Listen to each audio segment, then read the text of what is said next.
Honestly, mate, bond this, lad. We're 3-0 down. I'm leaving here with something. Hold on, I swear that's Osmi who nabbed my nan's curtains last year. What the heck kind of sentence? You know, that sounds hella dodgy, bro. I'm getting him.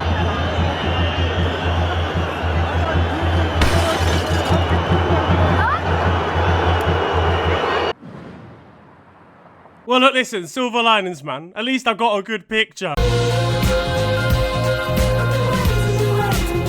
Yo guys, it is your boy Niran here, and you are watching FTW. This is of course the series where I bring to you the best and more frequently the worst what football has to offer during the last 7 days. What's been kicking off in the world this week? Well, I mean, Christmas and that. Happy holidays, festive period, Christmas, Kwanzaa. Unfortunately, it was only a white Christmas if you were in David Coote's household this year. It was a time for competitiveness when against the in-law and doing a cracker at the table, analysing your mum's cooking whilst having a -3 recipe since your university days, and slide tackling your aunt when there's no pigs in blankets, and waiting for your great uncle to say the most heinously racist thing ever said by a human since 1998. That fucking last video can't go anywhere. Speaking of which, and one gift, well, maybe it was for that uncle. Jesus Christ, don't get this geezer a Lynx Africa set, whatever you do. But 2 things were absolutely certain though. 1, Santa Claus's tracker going down as soon as he set foot in Croydon. I beg somebody stabs that fat guy. And Mo Salah bringing out that picture. A picture of Mo, a Muslim footballer, in front of the Christmas tree, which has coincided weirdly with Liverpool's downturn in form for most of the seasons that he's done it, and most rival fans were celebrating the fact that it had been posted. But it hadn't had a chance to hurt us in a mental match against Spurs just before Christmas. A game I quite literally said would be 6-4 to my mate as a joke that actually ended 6-3 to the visitors. Any game with goals in, and we know exactly where it's happened.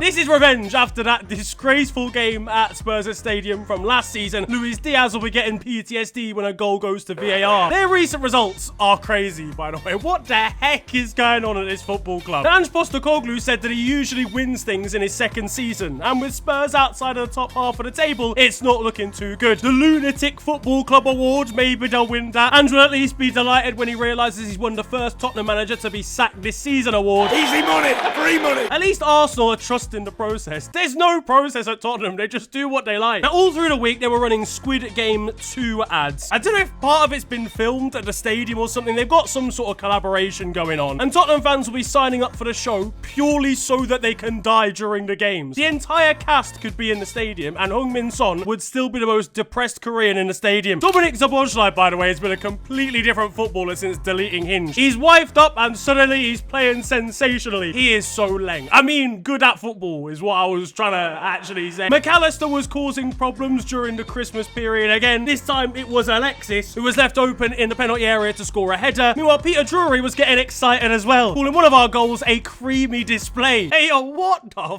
fuck does that mean, bro? Doth creamiest of finishes and also a goal too. It's actually like elite where Spurs find themselves in the table at the moment, because they saw this prophecy coming. Brighton and Fulham and them, man. At least though, they're stopping London teams from winning the league. Sometimes you gotta look at the bigger picture here. But at the very least, having shipped 6 goals to Liverpool, they know they ain't got players for a little while yet.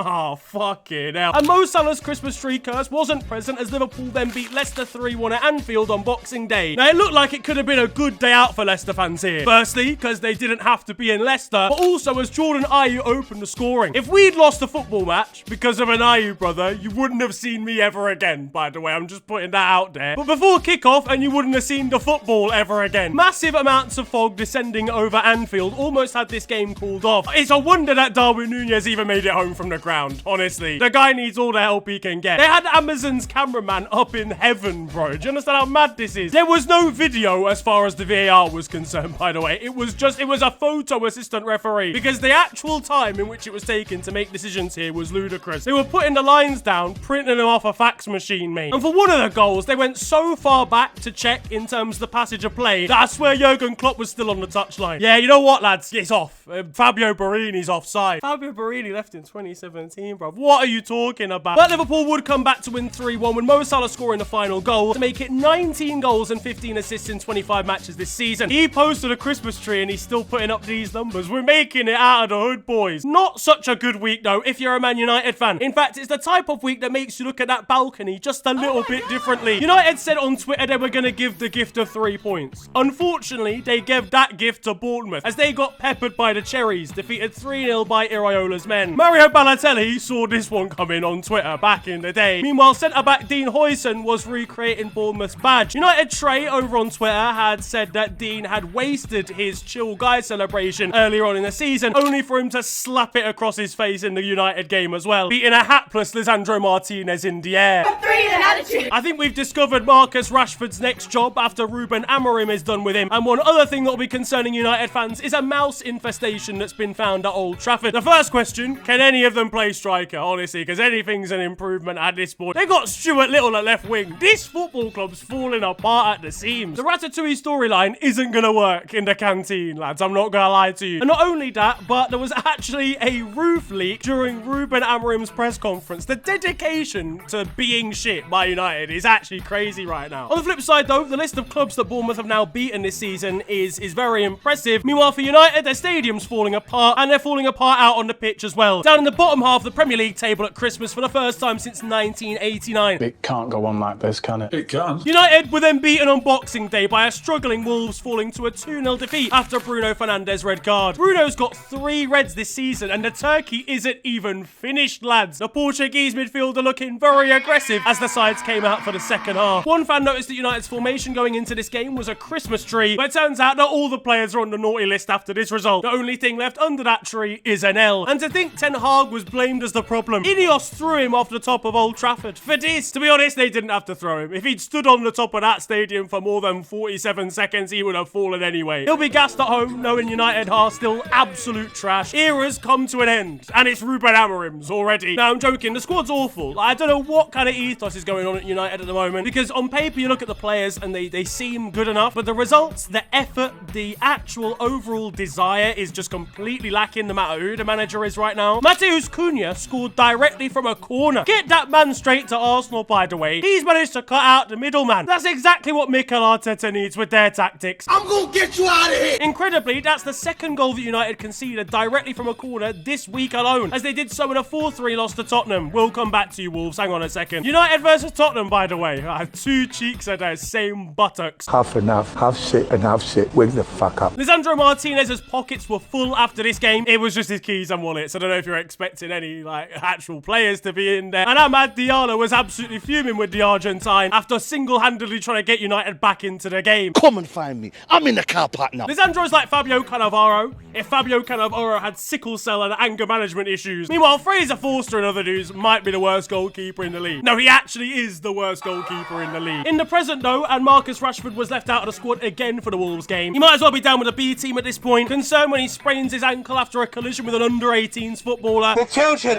Oh, the children! Luke Shaw wasn't getting the stresses of United's bad form get him down, though, as he was tucking into another Christmas dinner over the festive period. How come you're not eating with your family today?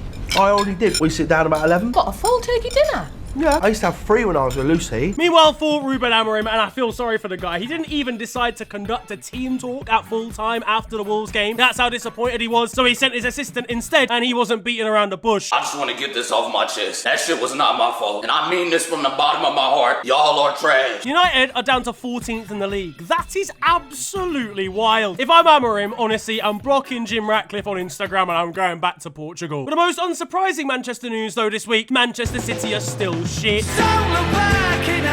They got boxed 2-0 by Unai Emery's Aston Villa as their horror run continued, defeated by claret and not the type dripping off of Pep Guardiola's forehead after getting beaten by semi-pro difficulty on FC 25. I want to hurt myself, yeah. 1 win in 12 at this point. Pep bald fraud allegations needed. Cavadio Trent defending quality conversations needed. These lot have been dishing out Christmas presents to everybody. The same amount of losses in the last 12 games for City right now as in their previous 108. name. John Duran scored in this one. His brain, honestly, is a mystery, the places that he decides to shoot from. One Twitter account, though, gave his goal to Marcus Thuram instead, who plays for Inter. Marcus saw this and decided to add Duran's goal to his own tally. Meanwhile, Michael Owen was left disappointed with Aston Villa fans, who've been booing Jack Grealish during the game after the amount he dedicated to his boyhood club and how much he raised them in terms of a transfer kitty. Either way, Grealish was clearly rattled by these Villa fans, holding up three fingers that could mean anything. His goal contribution since 2021, drinks consumed since half-time, or simply the number that he can count to. Now, it was for the amount of titles that he's won at Man City, and in fairness, he was actually pretty good at Villa, but this was serious head loss. Meanwhile, this sale over on City's club website seems a little bit harsh on old Jack. Speaking of numbers, though, Pep Guardiola's 6 fingers finally means something. The club being down in 6th place in the league. I'm starting to think that Rico Lewis might just be fulfilling some kind of inclusivity quota. Thank God for Richard Arlison, honestly, because this is delightful to watch. And it got even better on Boxing Day. Not satisfied in their pursuit of greatness, in being shit, Man City dropped further points in a draw to Everton. 1-1 the scoreline and 1 win in 13 now. Do Man City even need the Chargers anymore? They could get relegated by natural causes at this point. Now, there were some big names dropped for this match, and also Mateus Nunes. Kyle Walker was out. Now, things were already bad enough for him after spending his whole week's wages on all of the kids that he has. Meanwhile, Jack Grealish was also missing, still drunk from the night before most likely. And to top off the trauma for Man City players, Pep Guardiola had them sleep overnight at training before the game. Sleeping at work for Everton is mad. He's abducted his own squad to draw with a boss whose preparation was a steak and ale pie. Sean Dyche got an XL bully for Christmas. But without the likes of Edison, Kyle Walker and Jack Grealish, Pep might have wished that he dropped Erling Haaland as well. He had his penalty saved by Jordan Pickford that would have put City back ahead. And judging by the size of Jordan Pickford's arms, he was just an inch from glory. An inch being quite a lot though, guys, right? I swear, off the balance of play. An unreal goal from Iliman Ndiaye was the difference maker here, though it could have been even more for Everton had Jack Harrison made more use of this last counter-attack, and not passing the ball here absolutely reeks. You stink! A successful hate watch continued when Fulham stunned Chelsea with a late comeback, a last-minute 95th minute goal from Muniz, grabbing all 3 points for Fulham. Chelsea, you weren't in the title race anyway, lads. Don't worry about it, my G. You got Fulham fans celebrating with caviar in the crowd. Meanwhile, Fulham's TikTok admin was celebrating by laughing at their former player, Tosin Adarabioyo, making fun of something that Tosin had said when he left the club, only to continue the violations down in the comment section. I thought they were going to ease up on him a little bit, but speaking of Chelsea, and Cole Palmer spent his week dapping up a baby. Yo, my slime. This is going to be like a Lamine Yamal, Lionel Messi moment, though, you know, when, like, Yamal's getting bathed or whatever, and now Yamal's an amazing player. This kid is going to end up being one of the most talented and naturally gifted chip munchers of all time. Meanwhile, in Tottenham, they continued their poor form in Nottingham, as Forest continued their incredible first half of the season. And honestly, just firmly depressed at this stage. He'll be offering his players up for Squid Game in the next month. More injuries for Spurs, though, in fairness, defensively, which has really been hurting them. They're one more injury away from having contestant 4, 5, 6 at centre-back. Jed Spence was back at the City ground representing a big club. Oh, wait, no, he doesn't play for Nottingham Forest anymore, and instead decided to get himself sent off in the final minute of the game. But the most wholesome thing here, I've got to say, is Chris Kamara, who was back on the airwaves. All of these games were broadcasted on Amazon Prime, but they gave us and Cammy the present of returning back to our TV screens. Honestly, so wholesome after everything he's gone through over the last couple of years. So great to see him back. As Southampton and Aaron Ramsdale had some alternative goalkeeping gloves on. The eagle-eyed amongst you will have noticed they had 4 fingers instead of 5. This is because it was to try and keep 2 of them strapped together. He broke his finger recently and still decided to play. Serious dedication and earned himself a clean sheet. He was actually told not to play, but the ADHD during his doctor's meeting got the better of him. To concentrate, I'm finished. I can't do it. To be honest, he's just trying to fit in with the Southampton locals, and Norwich fans will be fuming seeing him turn up with 4 fingers to the Championship next season. He copied my whole fucking flow! Word for word, bar for bar! Now, there was controversy between Newcastle and Aston Villa, the Magpies defeating Unai Emery's men 3-0, no doubt thanks to John Duran getting sent off after just half an hour. Now, he was given a red card for stamping on Fabian Schär, but it seemed like it could have been accidental, and it completely killed off the game. I mean, for me, I think he's tried to leave something on him. I think he could have dodged Schär if he wanted to, but there's no way to actually prove that it's on purpose, so I think the red card is a little bit harsh. I think maybe a yellow for being clumsy would have sufficed, but in fairness, he did leave Schär's bat looking like Pep Guardiola after a 14th loss in a row. So Arsenal kicked off the festive period meanwhile with an excellent win over Palace, a 5-1 battering from the Gunners, but there were bigger fish to fry as far as the journalists were concerned after this one, with one asking Mikel Arteta why so many players were getting their partners pregnant. I noticed in the week,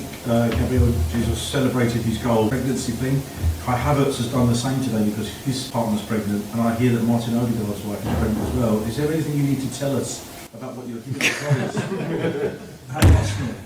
Merry Christmas, have a great one for you and your families. Thank you so much. This was alluding to Kai Havertz and his celebration and announcing his partner's pregnancy. The kid's actually already 3 years old. It's just the first chance that he's had. It's a wonder he even managed to finish in her, to be honest with you. Crystal Palace, meanwhile, were like Judas on Easter weekend as Gabriel scored his 5th of the week versus the South Londoners, following on from their Carabao Cup victory as well. Bad news, though, for Arsenal fans, Bukayo Saka's injury. He left the stadium on crutches for a hamstring injury. I've never even seen anyone on crutches with a hammy in, but like, he's finished. And it turns out he's out for 4 to 6 weeks. Meanwhile, Arteta will be asking Havertz's partner to birth the new Bukayo. Elsewhere, there's the news that David Coote is planning to become a £10,000 in terms of payment speaker or motivational speaker, which is a price that you shouldn't be sniffing at. And I hope for that price he's not forgetting his lines. Can't go anywhere. If you think this is a good investment, by the way, then you're probably on cocaine as well. And questions will be raised when he starts speaking at 378 miles per hour. Is he on fucking space? Oh, what? Yeah, probably, to be honest with you. As Southampton versus Fulham, and the Grinch fell asleep during this one. The only thing he hates more than Christmas is a boring 0-0. Aaron Ramsdale was back in the news on social media as he played Fortnite with Danny Aarons and got absolutely rinsed by him. I ain't going anywhere, boys. You can do what you want. Danny, you get nowhere by dropping back, bro. Tell that to Southampton, man. Oh, We're finished. Hey, Danny, that was to the heart. After that Southampton comment, you should be. That upset you. Meanwhile, there was an absolute horror tackle in Brighton's game against West Ham, where Pervis Estupiñán was somehow not sent off for this absolute leg breaker. What the fuck are we doing? How's John Duran getting a red card for that earlier, but this isn't? Now, over in Spain, and Barcelona faced off against Atletico Madrid in a top-of-the-table clash, and it was last-minute chaos thanks to an Alexander Sørloth winner for Atleti. They tweeted that he's the best Norwegian striker in the world, and they're absolutely correct. They could have posted a pic of any Norwegian man and it probably still would have been accurate. Now, before this match, Barcelona and Atletico players arrived into the stadium together. I don't know whether it was off the same bus or whatever the situation, but that might be the wokest of nonsenses I've seen so far. Thankfully, the shithousery returned, as later on in the game at full time, Diego Simeone would not be running down the tunnel with his counterpart, instead bombing down there, celebrating after stealing the victory at the end before shaking Hansi Flick's hand. Pedri had given Barcelona the lead and celebrated with his binoculars, though he won't be too happy with what he sees at the end of it. Feck! Barcelona's capitulation since the start of November has been crazy. They were 9 points clear, and they might be 6 points back if games in hand are included. Hansi Flick must just absolutely miss battering these lot, to be honest with you. Meanwhile, Athletic Club have accidentally ended up 2 points off of Barcelona. How did you get up there? I fell. Slightly better week if you're a legend of Barcelona, as they beat Real Madrid's legends 5-2 in this exhibition match. Michael Owen scored a brace for Los Blancos against a load of old people. Get in there. Well done, he's 83. Barca fans will at least be delighted seeing David Villa scoring goals, but this might be the only Barca team actually getting results at the moment. Elsewhere, though, and in your first goal of the week, Real Madrid won 4-2 earlier on, scoring some beautiful goals, including one absolute screamer from Kylian Mbappe.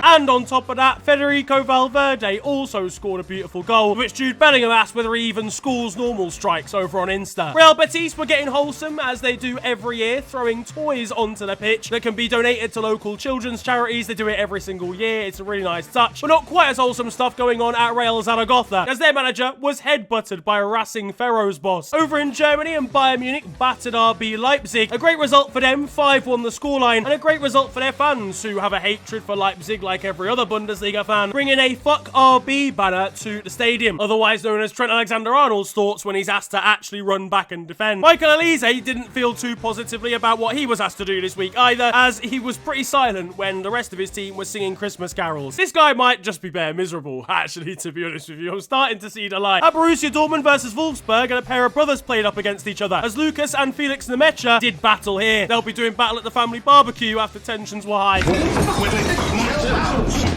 Manuel Neuer was celebrating the festive season over on Instagram with this pathetic excuse of a Christmas tree. Meanwhile, Harry Kane was getting more into the spirit with this one, only, as someone else said, I don't know why he's posing with it like it's a fan that's asked him for a picture. It doesn't care, bruv. Over in Italy, we've got a new manager signing a contract here at Monza, and judging by this contract, it seems like he'll be allowed to do anything, because it's a blank piece of paper. Roma manager Claudio Ranieri was given a shock in a press conference this week when a journalist with the name of Juric, which is the same as their former manager, turned up. He thought he was out of a job. And congratulations congratulations to Jakub Jankto, a Czech international, a man who can basically play anywhere. He's a Cagliari footballer. He came out as gay with his partner over the Christmas period, and because this is football, Twitter received a lot of backlash for it from fan bases that are wife beaters but not a gay man. Jakub, congratulations to you and your partner, mate. Now, elsewhere, and body language experts reckon they've cracked the code. They believe that Diego Maradona may well have done cocaine during his footballing career. Fucking hell, just when you think you know a man. I can see why they call them experts, mate, because I don't know what's given them that idea. In France, and Raphael Varane snuck into a Lens game to see his former side, only for Fabrizio Romano to plaster it all over social media. Fucking hell, it's never a secret with Fab around, is it? Elsewhere, Montpellier managed to hold a 4-0 drubbing to quite literally a team of amateurs. Another set of French amateurs by the name of FC Esparly received their next encounter in the French Cup, and it's either PSG or Lens, and they were delighted about it. Mustafa Benzia won't be making it to the next round after he picked up the ball and threw it at an opponent, now getting himself suspended for a massive 7 matches, which is insane. Elsewhere, and the GOAT of French Snapchat kicked off a game here in his traditional style. Honestly, do his legs actually, like, what's going on here? Meanwhile, continuing the festive spirit in the Coupe de France, one Rhine player had clearly had enough with the opposite set of fans. Now that it's time for your goals of the week, we got more absolute bangers for you. First of all, at Bradford, where Andy King has scored this absolute screamer. And speaking of being miles out, quite literally about 6 kilometers out in Serie C, where this strike from the halfway line has looped over the goalkeeper from distance. Hello all, and welcome to The Beautiful Game, the segment where we take a look at the poetic and brilliant side of the game that we love. We are back by popular demand for yet more glorious beauty. Eso va todos para el camerino otra vez. Así que se va a armar. And that concludes The Beautiful. Now, in the Netherlands and Ajax, one kid was doing kick-ups before the game started, did hundreds, and they were so good that he actually delayed the game and had the actual pro players in awe. He's 11 years old. This is why they've got such a good academy, by the way. They signed him at half-time. At Portugal, things not quite so wholesome for João Pereira. If you don't know who this is the man that replaced Ruben Amorim at Sporting. He has been absolutely awful and has been sacked after a month in charge. That's genuinely impressive. I don't think there's that many things you can do in a month of working somewhere to get sacked. Don't try and test that, by the way, please, at home. In Scotland, and there was a legend at the darts, Peter Lovenkranz's dog. Meanwhile, in Japan, and there was absolute chaos here as a ridiculous back pass almost had a goalkeeper scrambling, only for his acrobatics to be saved by the goal frame to then grab the ball and set up the most devastating counter of all time. How do you go from the back pass to a goal for yourself? This is absolutely ludicrous. In Croatia, and Gennaro Gattuso is wanting his players to focus. He's decided that water breaks are for the weak. No hydration whatsoever. He's getting his players back into shape and back into action. Meanwhile, back in the Netherlands, and Pek Zwolle have scored from a corner. Well, they thought they did, only for the linesman to give it as an offside directly from the corner. Those that know anything about football will know that it is impossible to be offside directly from a corner, and the fact that genuine trained officials managed to get this wrong is quite concerning, you guys over in the Netherlands, I'm not gonna lie. Now, closer to home and at Watford, they've just beaten Portsmouth 2-1. It's a great home victory on Boxing Day down in the Championship. And clearly, Portsmouth fans weren't too happy with Kwadwo Bar, a youngster, a 21-year-old forward, who decided to give it back by doing the L dance in front of them and then to the players that came over to confront him. This is elite shithousery. That's a platinum award for Kwadwo. The problem is, it got him sent off for goading his opponents, and that means their game is gone. Justice for Kwadwo. Elsewhere in the Championship, and one Burnley fan has come up with a cunning way to sign the best players in the world. He met the Bellinghams for dinner. Well, no, he didn't meet the Bellinghams. He wasn't going to dinner with them. They were at dinner. He was at dinner as well. And he saw them and decided to write a little contract on his napkin. He went over, and the contract said that the two Bellingham brothers would play for Burnley for the next 10 years. He got Jude and Job to sign the napkins, and, well, listen, Burnley, congratulations, you got them for free now. Job disgracefully decided to turn out for Sunderland instead over the festive period, scored against Norwich, and then brought out the worst knee slide of all time. That's calm, my lad. But one player that has signed for Burnley is Ronaldinho. It's just a shame for Burnley fans, it's current Ronaldinho. Yeah, he was given a Burnley shirt with his name on the back, I assume, because his son now somehow plays for the club. At Tranmere, though, up against Doncaster, and one defender's had his pants pulled down, quite literally. Yeah, in the build-up here, Tranmere defender's had his shorts pulled down a little bit. He claimed a foul, wasn't given, and an attacker went through on goal and scored instead. instead. There's wholesome stuff over at Oldham, where their owner decided to wish every single fan a Merry Christmas individually, which I love to see. There was jeopardy, though, down at Hartlepool versus Yeovil, where a game was about to be called off thanks to an advertising board from above in the stadium blowing in the wind, and it might have obviously fallen on some of the fans. It was a health and safety risk. Well, they remedied that by chucking 2 random dons onto the roof to rip it off, and the game went ahead anyway. Meanwhile, there was confusing stuff down at Sutton, who brought off Odelusi, one of their players, after 30 seconds in the game. But their opponents were left confused, as was the rest of the supporting fan base. The actual reason is because there was some sort of, I think it's the Johnston's Paint Trophy, or that's what it used to be called. A cup competition they were playing in. Basically, you get fined if you don't start the certain amount of players that played in the last league match, just to make sure that it's kept competitive and that your top players, or at least a decent portion of them, play within this tournament. They decided to combat that by putting one of those players on the pitch and then bringing him off after half a minute. Meanwhile, at Maidstone, they ran out of players that they could bring on and decided to turn to their goalkeeper whilst 4-0 up, that they then had to play up front instead. I love non-league. The next up, and we've got one of the most penetrative heat maps that I've ever seen. There was drama in Argentina, where River Plate's women's side were playing up against Gremio, got beaten and had an absolute abundance of red cards. Now, this went viral on Twitter because people were wondering, quite rightfully, what the fuck happened. Basically, absolute scandal. I think there was like players were like racially taunting footballers from Gremio, which led to the referee basically calling off the game and red carding loads of people. They've now been banned potentially from the Copa Libertadores, or the women's version, for 2 years. It's absolute carnage, quite rightfully as well. Over in Thailand, they were getting into the festive spirit for a critically injured footballer down on the turf by Christmas decorating a golf cart that had stretchers on to come and take him off. Elsewhere in Asia and in Japan, we've got a goalkeeper who might have been slipped a cheeky brown envelope at some point over Christmas. Yeah, you've got to be joking. Nah, I'm not taking this. Nah, fam. In Indonesia, though, now, and the conditions they've been playing in have been, well, slightly suboptimal. Meanwhile, elsewhere across the footballing globe, and this is a serious, serious derby. A battle of the ages. A fierce, fierce match between the police and the prison service. Surely, this is a bad idea, by the way, because if all these guys are occupied playing the football, then surely the prisoners are free to go. Wait, hold on a second. There's no one around to stop us from leaving. Yeah, I'm out of here, mate. Now there is time for still 0-0, and you guys know the score by now. This is a segment of the show where I bring to the best of Sunday League and amateur football, and this time we are heading afar for some beautiful amateur football over in Guatemala. Yeah, this is from an amateur tournament where the pitch isn't quite like the quality that you would get in, say, the Premier League. Yeah, that's because there's a massive fuck-off hill in the middle. The left wing is about 16 meters higher above sea level than the right wing. But surely when you've got to go on an expedition over to the other side of the pitch, you've got to find somewhere a little bit more flat to play the game. Onto the weird stuff now. Over in Algeria, and there is drama after a game between CS Constantine and NC Magra. Now, we've talked about VAR quite a lot in this episode alone, but over in Algeria, they don't have that debate because, well, they don't have it over there. Or certainly not in this game, as I mentioned, between Constantine and Magra. But that didn't stop one Algerian ref from using it anyway. Yeah, to explain, he decided to stop the game after a controversial decision and consult a phone that he used as VAR instead. Now, whilst this is quite practical and it's good like problem solving, it's not allowed. You can't do that, boss. You can't just go to a phone in the crowd. He might get sacked for doing this, which I think is a little bit harsh.